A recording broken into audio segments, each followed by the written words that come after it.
Good day, ma'am. We are the group 10, and today we are about to present about the book we wrote, which is entitled Cratus. The authors of the book are Mariel de la Cruz, Krissie Lyn Eguia, Samantha Placido, Princess Joy Samson, and Claire Velarde. Chapter 1 Vague Memories and False Hope. It was a very cold night.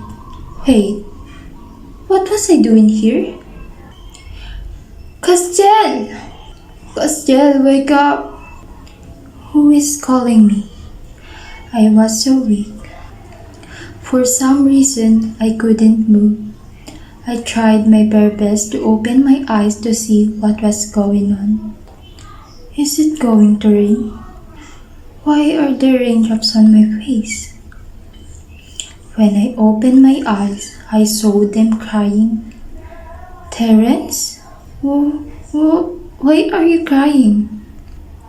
Hell, please stay with me. Help me call an ambulance! As I looked up to him and cupped his face, Terence was the last thing I murmured, and my view became blurred. Castiel? 5 minutes, I said as I turned the other way, trying to find a comfortable space. Castiel! I was deep in my sleep when someone bargained, and I know who that might be. She was about to yell me again when I'm here, I'm awake, and I'm ready to plunge into you. I've been calling for you the night time, she said with an irritated look on her face. What is it? What do you want? I said, closing my eyes again. Oh, she started. Nothing much. I just want to tell you something, she said, looking so innocent. What? You welcome yourself in my room? Woke me up like the world is about to end and you just came to tell me that you found a baby animal again? I said as I yelped. Kate, if you're here to tell me that you plan to execute your ideas, I assure you Archangel Michael won't approve, I said as I yawned for the last time. Kate was about to leave, saddened by the idea, but was I dreaming? I asked myself, thinking back. What happened in my dream? What? You had a dream? Kate said, rushing back to me. You had a dream. But you're not supposed to be dreaming, Kate said, unable to sink in what was happening. Should we tell Archangel? She said, still worried. No! It was really blurry, as if I was watching an outdated television. We can't let Archangel know for now. I feel like I have a strong connection to the tree. If we don't tell him now, this might become a bigger problem in the future. And of all the people you knew, what could happen? I understand that she is worried about me, but I can't be wrong, and I felt it. I have a strong connection to the tree. Please, Kate, do me a favor, just this one, I said, almost kneeling down. Okay, just promise me you won't get into trouble. I promise, I said as I smiled, reassuring her. You can buy me with those puppy eyes I let alone. I already did. Chapter 2 Archangel Michael Thought Decision. We talked for a while when she told me that she had an important job to do. We waved goodbye as she walked to my door. I was all ready to sleep again when a familiar voice called for my name. I ran into where Kate is. He knocked on my door and called me once again. Is Castrol inside? This time I answered, I'm here, I said, afraid for my life. As I opened the door, it is Archangel Michael, right-hand man. Castel, Archangel Michael and the other angels are waiting for you at the sanctuary. I was busy listening when Kate nudged me. Oh, sure, I'll be there. Kate, come with me, I said as I looked at Kate. Archangel Michael strictly told me to come with you only. Oh, okay then, I said as I looked back at her. She must sense how worried I was, so she gave me an encouragement through her eyes, as if telling me that I can do it. We walked for a little bit and we reached the sanctuary. Oh, why are there so many angels inside? I said, wary of my presence. I turned around and tried to escape, but before I even took a step, Archangel Michael called me. I glared at him, but he only smiled at me. I took a breath, prepared myself, and walked gracefully inside the sanctuary. You called for me, Archangel? I asked. He only nodded at me and started the assembly. We are gathered here today to talk about an important mission. He started. It was reported to us that there is a turmoil that has been going in the underworld. It seems that someone has stolen something from the 7 deadly sins, and we are being bait. They thought we are the culprit, and as a result, they are targeting us, our very weak spots. Apparently, they want to obtain the good soul that will go to heaven as well. But we can't let that happen, and that is why we all have gathered here today, to talk about how we can resolve this problem. We heard that this missing thing has been sent into the human world. We need to find the missing thing and give it back to them. We try to negotiable, but they won't let go easily. After all, they aren't the 7 deadly sins if they aren't that cunning and do dirty tricks. We can't let more souls to be taken away from us. I was deep in thoughts when that is why I decided to give the mission to Castiel. I was taken aback by the Archangel Michael said, Me? Isn't she a newbie? How is she going to do this mission? Are we sure she can handle this big of a mission? How about God? This is a big mission. We can just depend on someone who's new to this.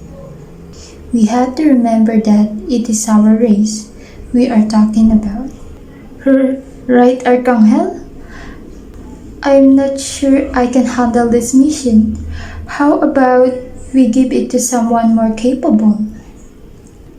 I looked around just to see how they reacted, and to my surprise, almost all of them were against the thought of me doing the mission. Chapter 3 Journey to the Human World. They were all clamoring at the thought of me going in to save what could be the most dangerous threat that could happen. Archangel Michael was silent the whole time, as if he was really considering the idea. His facial expression changed in a snap. Silence! After that silence enveloped the sanctuary, then Archangel started to talk again. If you know someone who has the will to face the demons, then I would consider your opinion. If one of you here right now will go in front and claim the position, then I won't say a thing. Now, if no one can do this, will anyone still protest about giving this mission to Castiel? They then stop whatever they are doing, as if realizing the things they have done wrong. Now, if you are done with your nonsense opinion, let's go back to the real problem. After the intense encounter among the angels, Archangel dismissed the meeting and we all went our own ways. What? Wait. Why can't you tell me what he said? Kate said in disbelief. It's not that I can't, Kate. It's an important mission and I can't jeopardize it, I said, convincing her. After a few times, she stopped trying to get into what Archangel said. Archangel told me to rest before I deploy. I tried to sleep, but my mind is somewhere else. I had a lot in my head. I better get my things so that I can leave early, I said as I stood up and fixed my bed. To be able to accomplish this mission, Archangel told me to gather the important tools that could be helpful for me on my journey. Archangel was present the whole time. He made sure that I am well oriented. To start my mission, I need to cross the gate to heaven. I walk my way slowly to the golden gate, and once I'm at the very end, I look at Archangel Michael. He looked at me as if telling me I could do it. I slowly walked past the gate and looked around just to see my wings slowly disappear. Then I remembered what Archangel told me. Once you walk past the gate, your wings will disappear and you will look like a human. I looked up to him and saw encouragement in his eyes. He then snapped his fingers, and the next thing I know, I'm in a place where kids are playing. I decided to walk around, but before I took a step, someone tried to pull the hem of my dress. I turned around and was surprised by what I saw. It was a little girl holding a bag with my name on it. Elder, Guardian wants me to give this to you, said the girl. Oh, I? Who gave this to me? I was unable to comprehend what was happening. There, she said and pointed to the side. Are you sure this is for me? I asked, and when I looked at her, she was already gone. Where did the kid go? I said, scratching my head. Elder Guardian wants me to give this to you. I remember what the girl said, and immediately opened the bag to see what was inside.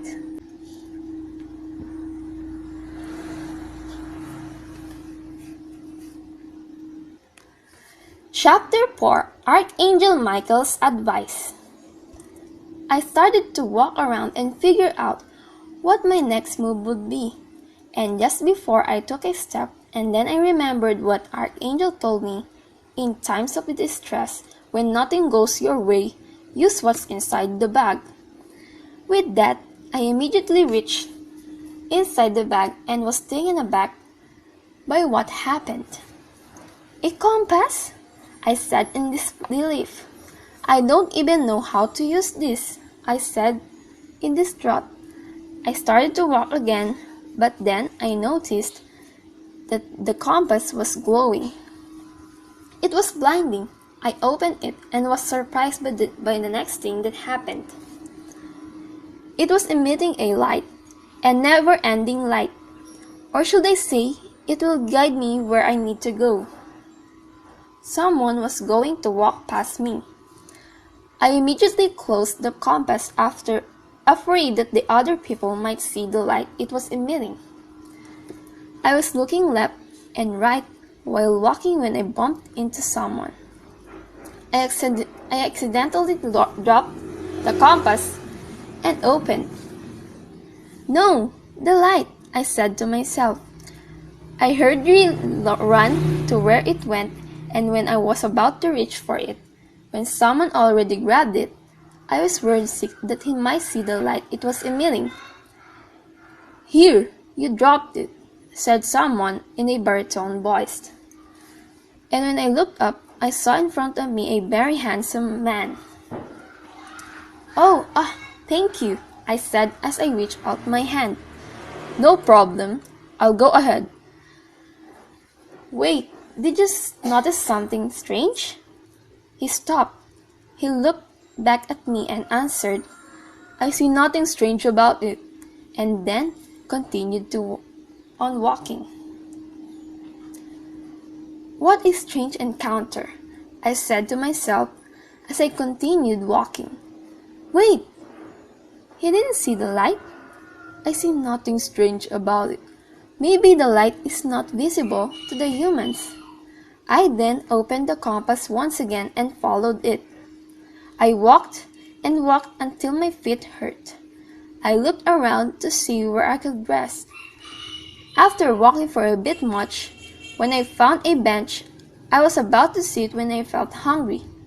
Luckily, there was a tree nearby. I reached for its fruits, which were just about by height, and when I collected a lot, I sat down and devoured the fruits. After eating, I felt sleepy, so I decided to take a nap and rest. When I woke up, it was nighttime. Was I asleep for a long time? I asked myself. I fixed my things and readied myself for a long journey. I opened the compass and started to follow the light once again. Where will it take me? No one knows, except for the compass which continues to emit light. Chapter 5. Desperate Time Calls for Desperate Measures. I have been walking for hours now, but the light doesn't seem to stop stretching. I came across two roads. The first one seems to be fine and safe. The other one seems dark and eerie. I looked at the compass and it stopped emitting light. I tried to open it, but it wouldn't budge. Come on, don't leave me hanging in front of two roads. I tried for the last time, but only to fail. I sat down ready to give up when flashbacks of Archangel appeared. No, I cannot let small problems affect my mission, I said as I gave myself some encouragement. I stood up once again. I can't let this affect my composure, I said, joking to lessen the fear I am feeling now. I looked up the roads once again and... Okay, to whoever you are, you better get yourself ready because here I come, I said, shouting at the horizon. I then started walking and chose the dark and eerie road. At first, I thought this was just simple to cross, but it seems like I came for the bigger surprise. I am now in the middle of the forest. I don't know, but I feel like a great connection to this road. For some reason, I can't explain it. I was in the middle of walking when I saw shadows of some entity I cannot explain. I looked down and walked once again. Just keep walking, Castiel. It's either you or them, I said to give myself some encouragement. I was busy walking when, whoa! I said as I held my breath. Good thing that the moon shone the way last minute, or I'll be dead meat by now. I looked straight and, why is there a cliff in the middle of the road? I shout as if my life depends on it. After a few minutes, I calmed down. Now, I have to think how to cross this never-ending cliff, I said as I touched my chin, as if thinking seriously. My bag! That's right! How could I forget? I said as I reached inside the bag. A potion? Am I supposed to drink this? Should I pour this to the ground? I asked myself, but then I remember what the Archangel said. When you are in a desperate situation, don't forget to trust your instincts. After remembering, I immediately drank the potion. Okay, Archangel, I trust my instincts. After drinking the potion, I felt something strange. My wings! They grew back, I said, and jumped in delight. Okay, game on, I said with a serious face and flew across the long cliff. I looked down and saw what seemed to be a pit of lava. How could that missing thing end up getting here in the first place? Those humans won't be able to cross this, I said as I thanked myself for being an angel who can fly. I looked around for the second time, and this time I was amused by what I saw. Was that the road that I just took? It looks so big and wide. Why does it seem like I was just walking for like a few minutes? I said as I shrugged my shoulders, unable to answer my question. Chapter 6. At the other end of the cliff. At the end of the cliff, there's a big mansion. No, a mansion is an understatement. It's like a castle. So big, it seems like you get lost anytime. I landed safely, and as soon as my foot touched the ground, my wings disappeared. I fixed myself and knocked on the door. Is someone inside? I said as I knocked again. Is nobody here? I held the doorknob, about to open the door when suddenly it opened, making me fall into his arm. I looked at him and gasped. He's gorgeous, I said to myself. He slowly looked at me and then blubbed. Ouch, I said as I touched where it hurts. I stood up and caught him checking me out. I was taken aback by his move. I am lost. I followed the road and found myself in front of your house, I said as I looked at him. Do you know the way back? He was intently looking at me. I gasped. Why is he looking at me like that? He then started to walk, getting closer to me. My eyes winded. What should I do? I asked myself. He took another step. I looked around to see if there's space behind me. I really am lost. If you could just help me.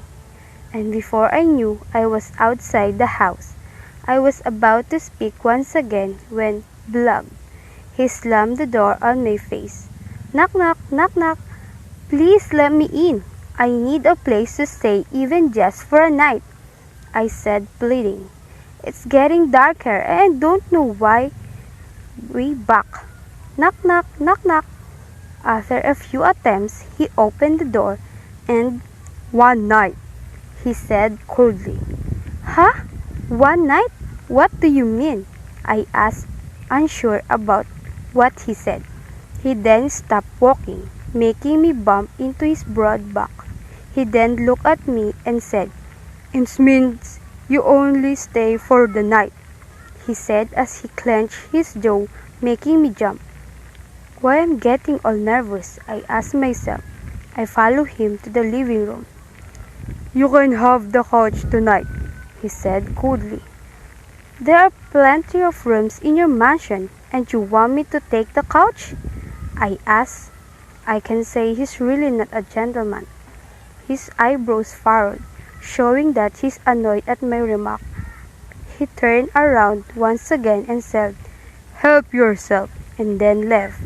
Help myself? Does that mean I can take any room I want? I smiled delightedly and went up to the second floor, where there are more rooms. I threw myself in the bed and settled myself down. I comfortably laid my back on the bed. Now I have to think of plan for tomorrow, I said as I slowly dozed off. Chapter 7. A Glimpse of Hope. It was the next day, and I couldn't sleep, thinking about my next move. I tried to get the compass inside my bag once again, but it won't show. Maybe I'm in the right place. The compass pointed here and ended in front of this house, I said as I got out of my bed. Does this mean I can find that thing here? But where do I start? I asked myself. This house is huge. I said I started walking, clueless of what I'm doing. Maybe I should start at the first floor so that I won't miss anything. I started tiptoeing, afraid that I wake up the owner of the house. I started rummaging the room, looking for the tiniest hint. After looking for it for an hour, I realized this could be a hard job since I don't have any idea what that things look like. Arcangel, can you show me what that thing looks like? So I could recognize it the moment I took a glance at it. He then looked at me with worry in his face and said, "That is what I'm most afraid of. We don't have even a hint of what that thing looks like. I'm afraid you'll have to look for it yourself." After remembering my conversation with Arcangel, I felt tired and clueless. "Where I can find you?" I said, almost whistling. "I hope I can find..."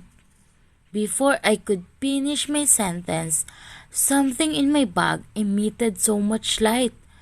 I was afraid that someone might see it, so my reflexes hide the bag automatically, but it won't stop. I reached inside it, hoping that I could stop it, but to my surprise, something came out. I took my hand out and looked at it, and a feather? How can this tiny feather help me? I inspected it, and before I could get a closer look, it flew. "Wait! Get back here!" I said, walking towards the feather, but it won't stop. I stopped for a minute and held onto my knees. As I took a breath, "It still won't stop." I said, "Look right at it." "Whoa! Stop right there!" I tried to capture the feather, but before I could get a hold of it, it laid on the top of a glass. "Is this it?" I look around and no one's here. "Whose room could this be?" I said as I continued to inspect the feather. "It was a glass container," I said as I continued to look for clues. "There is a necklace inside," I said, amused by what I saw. It was a necklace with a dome pendant. I took the container, turned it around, and was startled when it suddenly opened. This might be it. I looked at the pendant and saw a very faint image inside. Something like a book, that's right.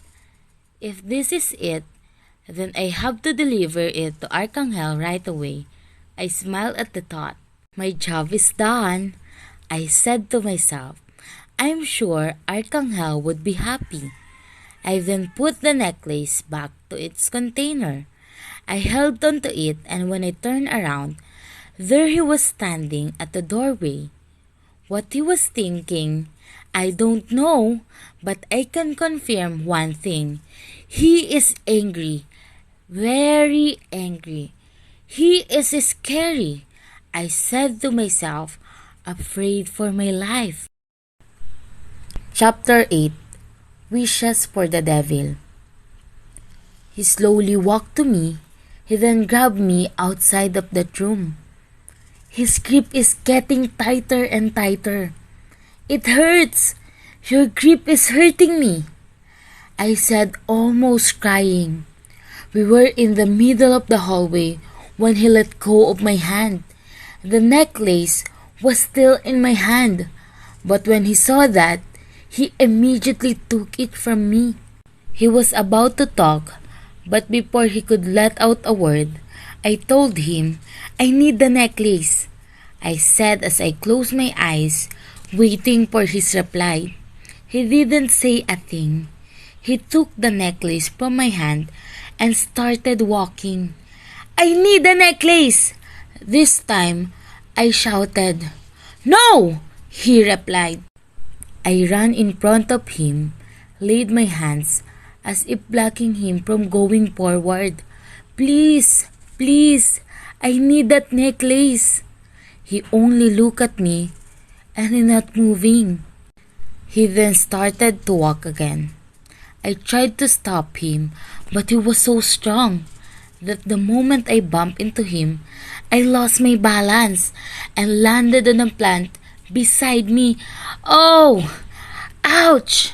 I said, trying to stand up, but the moment I stood up, I realized my arm was full of thorns. Ouch! Ah! I said as I tried to free my arm from the plant, not realizing he hadn't left. I was shocked when he suddenly went in front of me and held my hand. Unlike earlier, his face was clearer with no sign of anger. He then looked at me. I was taken aback by what he did, so I unintentionally moved my hand. Oh, ouch! I said, laughing as I complained. This is serious, not a good scenario. Then I laughed again. 1 second and I'm free from the thorns. He was about to walk again when, thank you for helping me, but I really need that necklace. I started. I know this necklace may seem ordinary for you, but for me, it is important. So important that I would give my life for it. I said, almost crying. A moment of silence and sigh. I'll give it to you, he said so unlively. My face slowly brightened. Really? I stood up. Did I hear that right? Thank you. Thank you so much. I jumped in the light.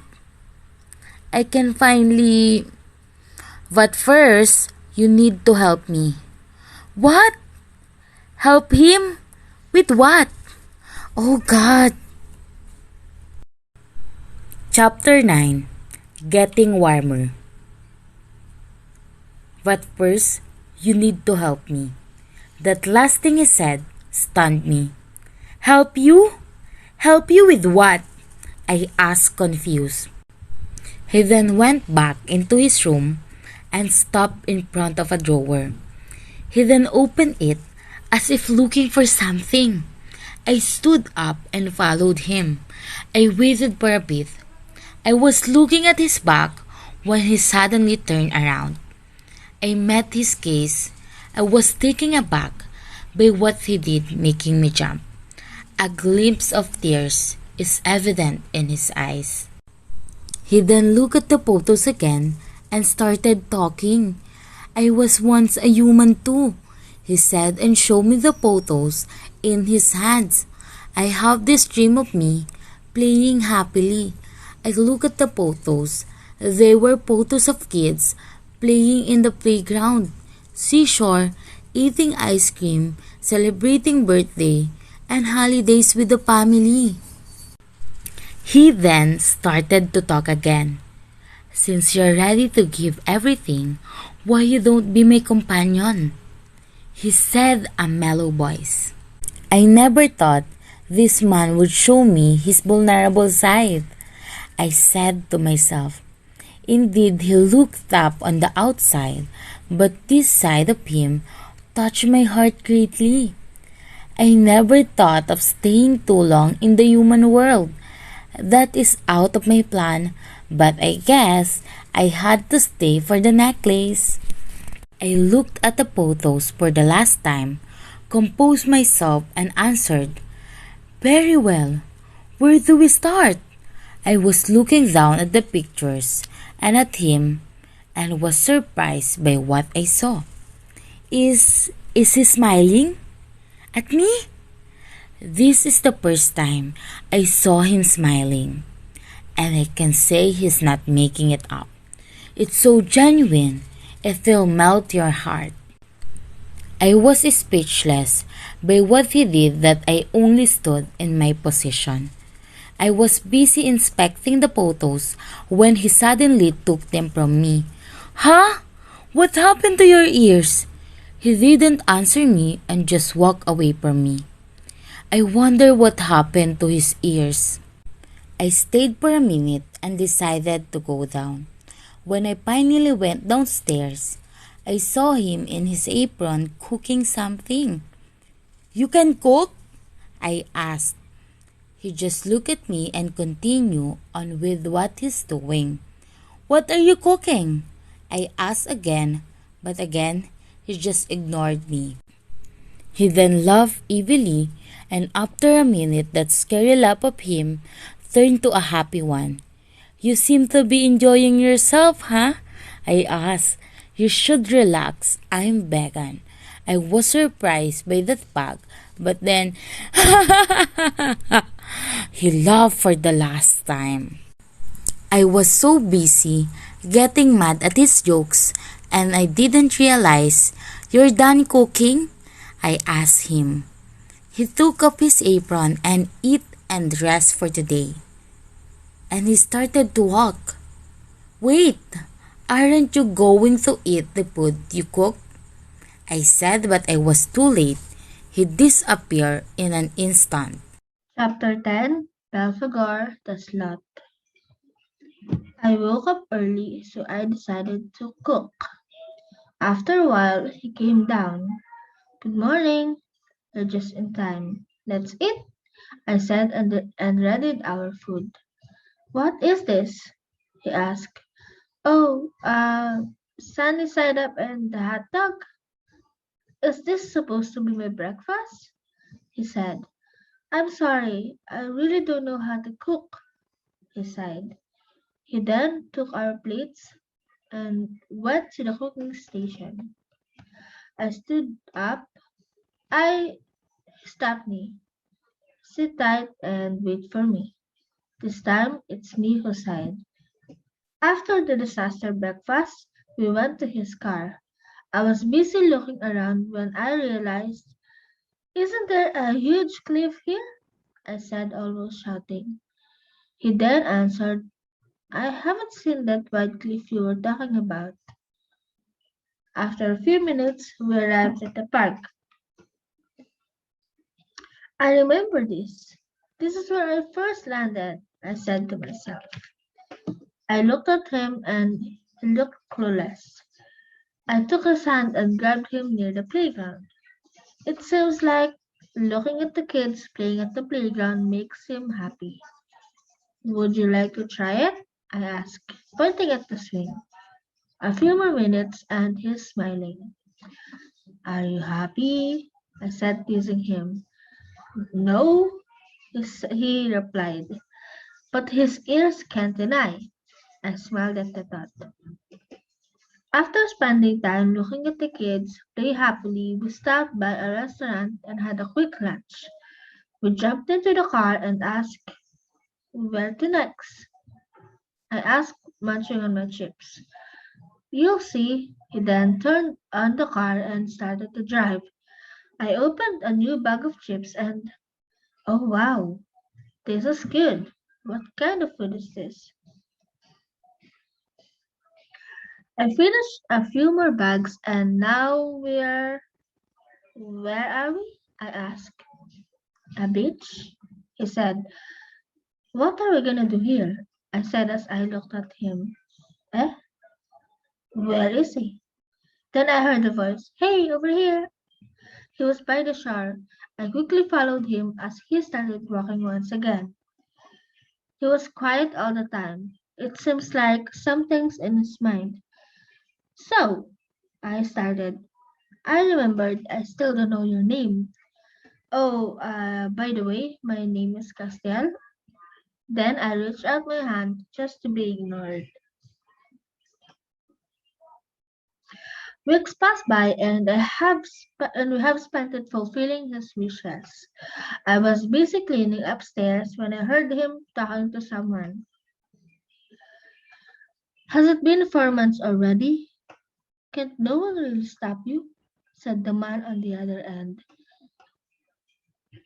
Maman, I have been spending time here on the human world for too long.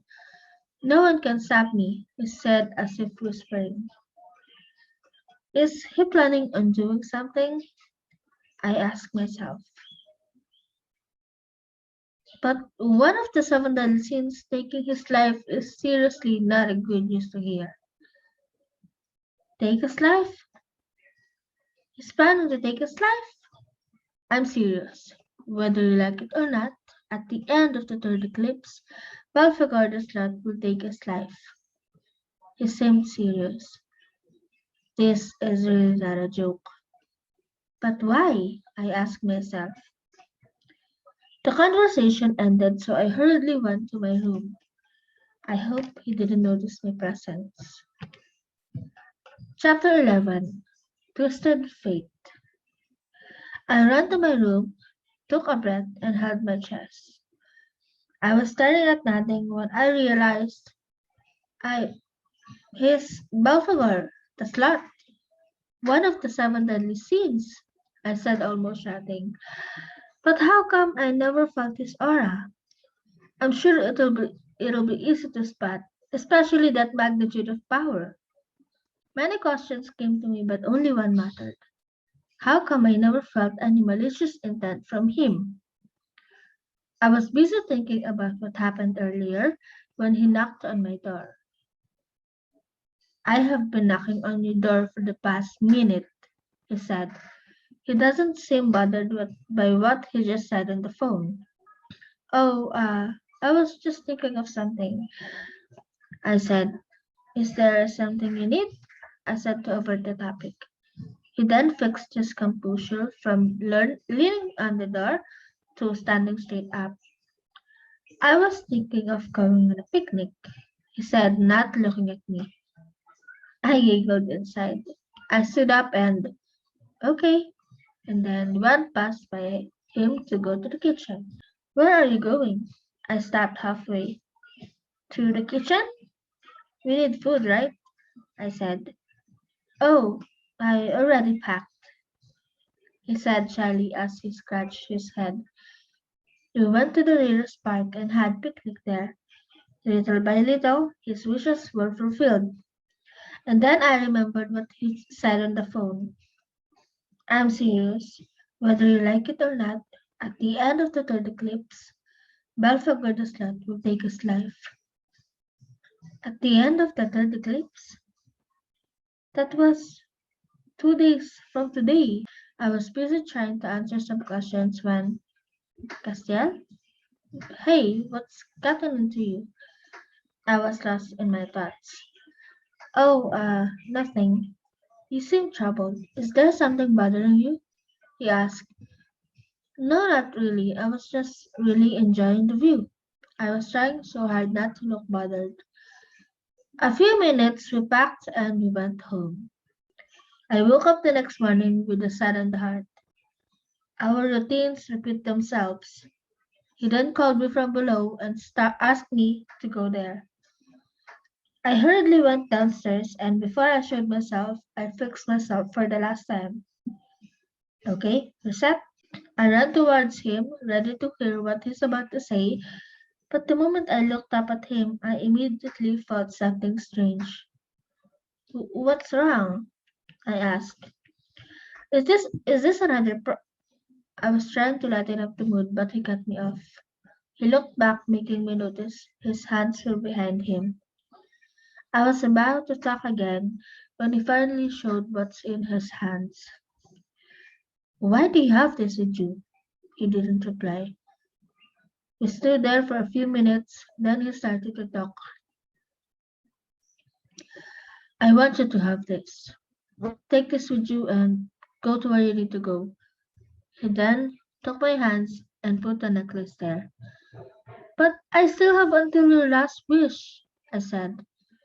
What's happening right now is still unclear to me.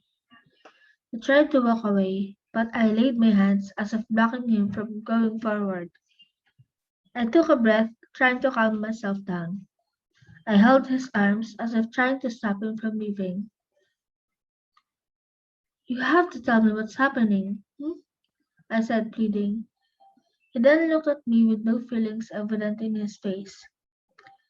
Leave, or you won't see the next sunrise. This time, anger was evident in his face. I took my hand and walked back unintentionally. His scary. His presence that was well hidden before is now all out. I looked at him and he was looking nowhere. Why? You chose to face this all alone? I said to myself, almost crying. If that's what you want, if that's what you wanted, I have no choice but to do that. I held onto the necklace so hard. I went upstairs to get my things and immediately went down. I didn't say a word after that. I just went outside and started to run home. Castle! Kate said in relief and hugged me tightly.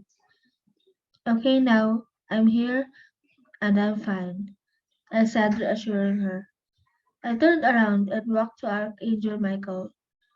Archangel, here, it was in the necklace, I said as I slowly gave the necklace. I'm sorry, it took me so long. I sighed. Thank you, Castel. You did a good job, said Archangel.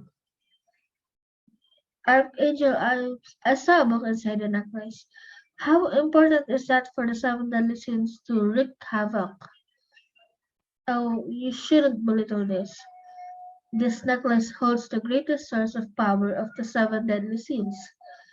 Its name is Cratus, the Book of Power. I was astonished by what he said. I could make everything wrong if I haven't handled that properly, I said to myself. I was in my quarters, resting when Kate barged in. I'm fine, I said as I sighed. Apparently, they had visions of me going into a demon's lair. I just wanted to check on you. Well, I came in one piece, so I did a good job, right? She nodded. Do you know, she said. About what? I said curiously. The moment you left, Belphegor announced that he would take his life tomorrow, at the end of the third eclipse. Yeah, I heard, I said. She continued. He must have done everything he wants to do. I was stunned by the thought. Maybe that's right. Maybe he can't find any reasons to leave. Kate continued. That's right. I immediately stood up. What is that? Kate asked. If he has done all the things he wants, he can just find more reasons to be alive. That's right, I said as I jumped off my bed. I looked at Kate. I have to talk to Archangel now. We rushed into Archangel Michael's office. Archangel, I know it sounds crazy, but I have to go to the human world again. I started. I I have to save that man, I said, pleading Archangel. You know this is against the rule. You can't go there unless it's a mission, he said calmly. I was about to reply when Kate said, let's treat this as her special mission, Archangel.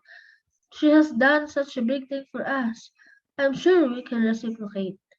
We are both shocked by what she said.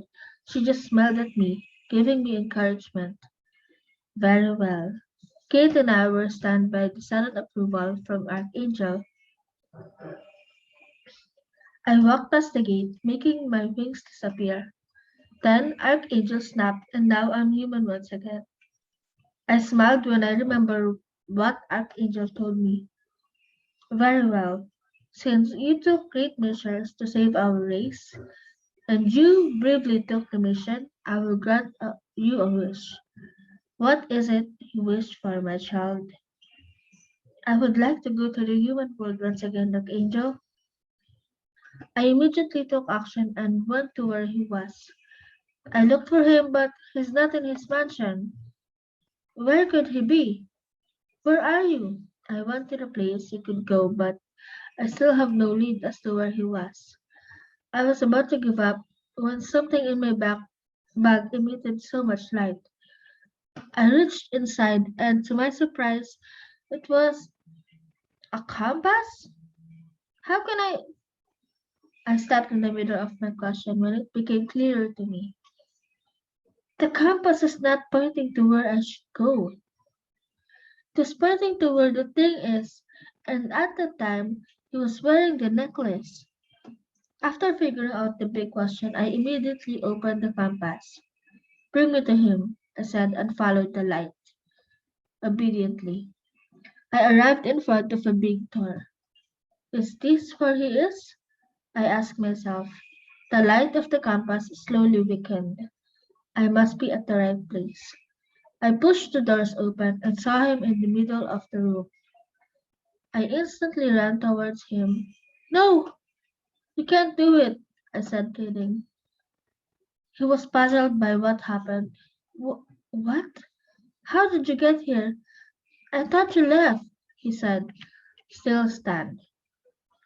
I did, but I returned. I came back to tell you that if you don't have anything worth waking up every morning, then find some. He looked at me. Wait, I knew. I'm sorry for eavesdropping on your conversation, but I just can't let you die. I was busy convincing him not to do it when suddenly I heard footsteps. I looked to where that sound was coming and Belphegor? I looked in front of me and who are you? Who is the real Belphegor? Why are there two of you? Mammon, leave her alone.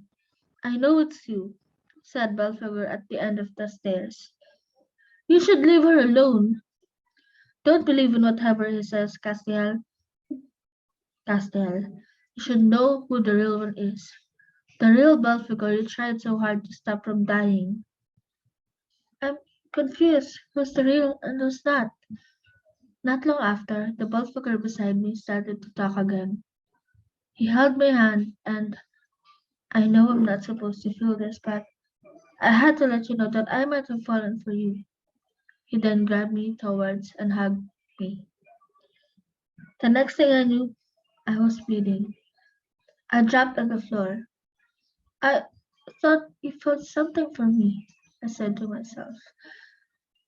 I saw the one who stabbed me laughed as if the world were end right now. I then heard someone shout my name in agony. I heard footsteps getting louder as they came close to me. He then lifted me in his arms, calling my name repeatedly. I felt his tears drop in my cheeks. I tried my best to open my eyes and lift my arms to cup his face. Don't cry, please. I was wrong for believing in him. It's not your fault. I was blinded by his sweet words. It was my fault for being a coward. I'm sorry you have to suffer like this. I looked at him and saw how devastated he was. I noticed someone was at his back when, no, stop. Please don't take him away from me. I tried so hard to voice out them, but I'm too weak. The next thing I knew, Belphegor was also bleeding. Then I heard Mammon laugh once again. I looked back at Belphegor. We smiled at each other. He then kissed my forehead and smiled at me one last time before saying, I love you. I held his hands and went closer to him, and before closing my eyes, I whispered, I love you. Special chapter, Belfigor's point of view. Today was just like any other day. I woke up, ate breakfast, and walked outside. It became a routine, something that doesn't need planning. I always find myself asking about what my existence is for. I'm looking for answers, but they are hiding from me. Another day I never expected it to be exciting for me until I saw her. It was walking my way home when someone bumped into me. She dropped a compass, and I know it was not just a simple compass because it emits so much light. I picked up the compass. Oh, thank you, she said as she stretched out my hand. No problem, I go on ahead, I said coldly. Wait, did you notice something strange? I stopped walking, looked back at her and answered, I see nothing strange about it, and then continue on walking. That compass is no joke. It must be from the Archangel. I went home, washed up, and slept. I was trying to, but something's bothering me. I turned over, trying to find a better position to sleep when someone rang the doorbell. I opened the door, and to my surprise, it was her. I'm lost. I followed the road and found myself in front of your house, she said as she looked at him. Do you know the way back? I was intently looking at her, thinking what to do. I know letting an angel into my lair is a bad thing to do. No, I can't let her in, I said to myself. She was about to talk again when I shut the door on her face. This one's a fighter. Not long ago, she knocked again. I sigh. I give up. She's so chatty and all. One night, I said as I walked ahead. You can have the couch tonight, I said coldly. There are plenty rooms in your mansion and you want me to take the couch? She asked. I tried to compose myself, turned around once again, and said, help yourself, and then walked away. One time, I left to fetch something in town. Although I knew she was an angel, there was nothing but she could find in my mansion, so I am confident in leaving her alone. Not until I came back and found her in my room. She was rejoicing, jumping on place when I saw her. I looked at her and she was holding a necklace. I snapped immediately, went to her and grabbed her by the wrist. I wasn't aware that I was holding her so tightly. I need a necklace, she said, closing her eyes, waiting for my reply. I didn't say a thing. I took the necklace from her hand and started walking. I need the necklace. This time she shouted. No, I replied. She then ran in front of him, laid her hands as if blocking me from going forward. Please, please, I need that necklace. I started to walk again. She tried to stop me, but I was so strong that the moment she bumped into him, she lost her balance and landed on a plant beside her.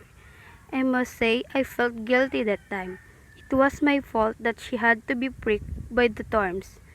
I have decided, since I have only a month, I want to try doing what I want, I said to myself.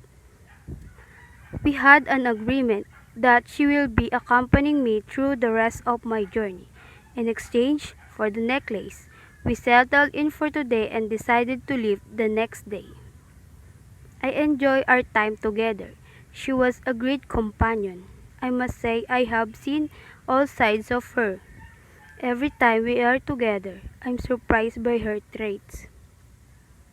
I have discovered many things about her.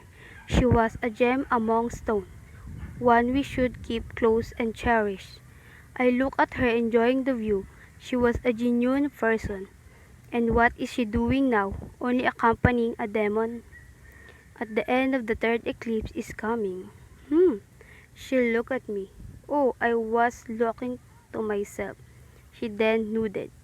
The day I have been waiting for is getting closer. I look at her as she wipes the plate we just washed. That is the day I'm supposed to end. It all seemed to came faster than before. I'm regretting it now of all times, I said to myself as I looked at her. It seems like she has been checking out on me. Is something wrong? You seem worried, she asked. Still looking at me, I just smiled at her. The day has finally came.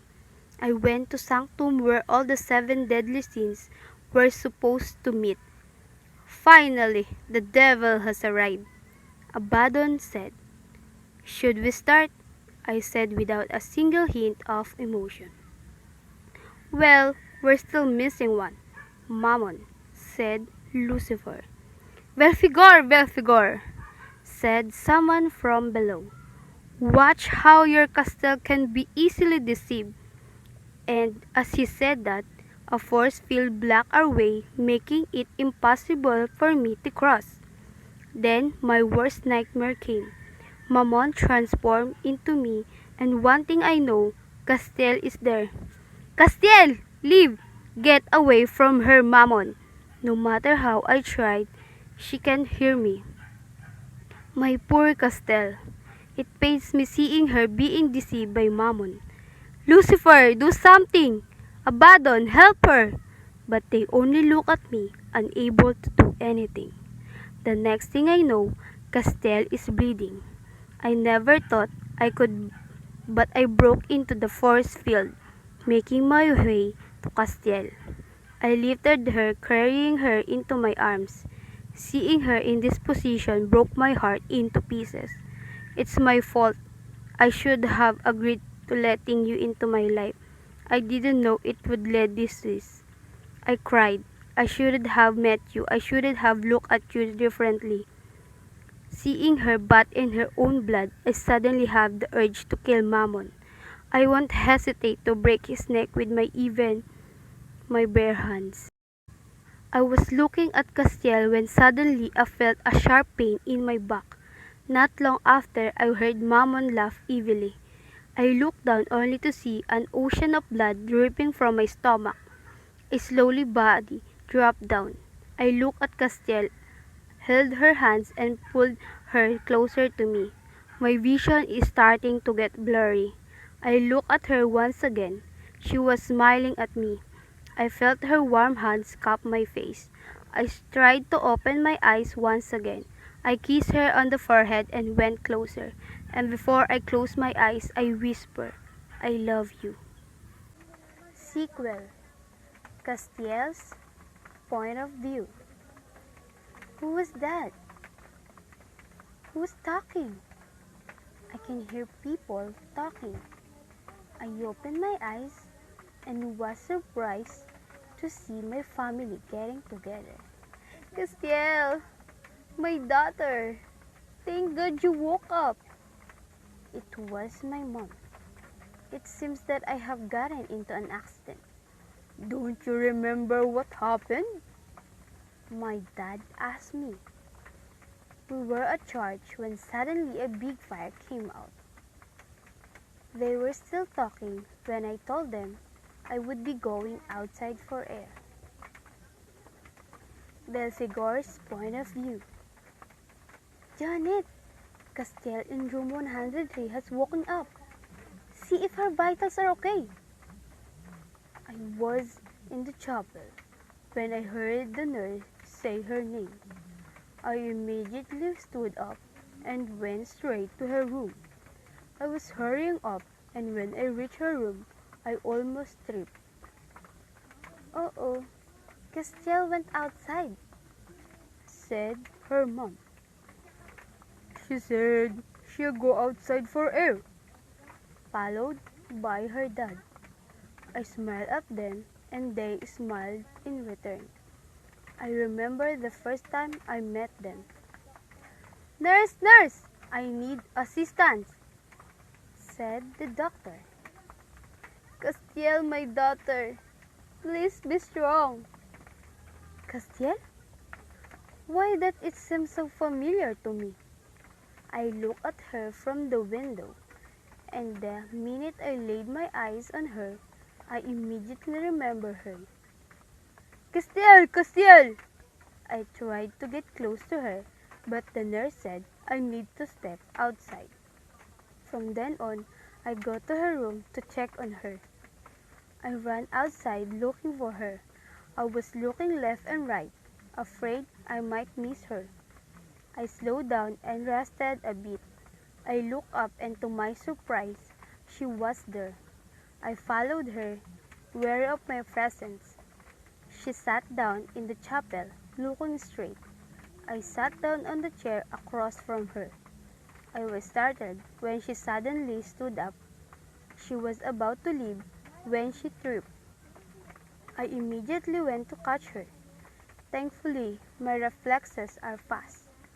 She looked at me for a second, and one moment, a glimpse of tears came running down. She tries her best to utter words, but she can't contain her emotion.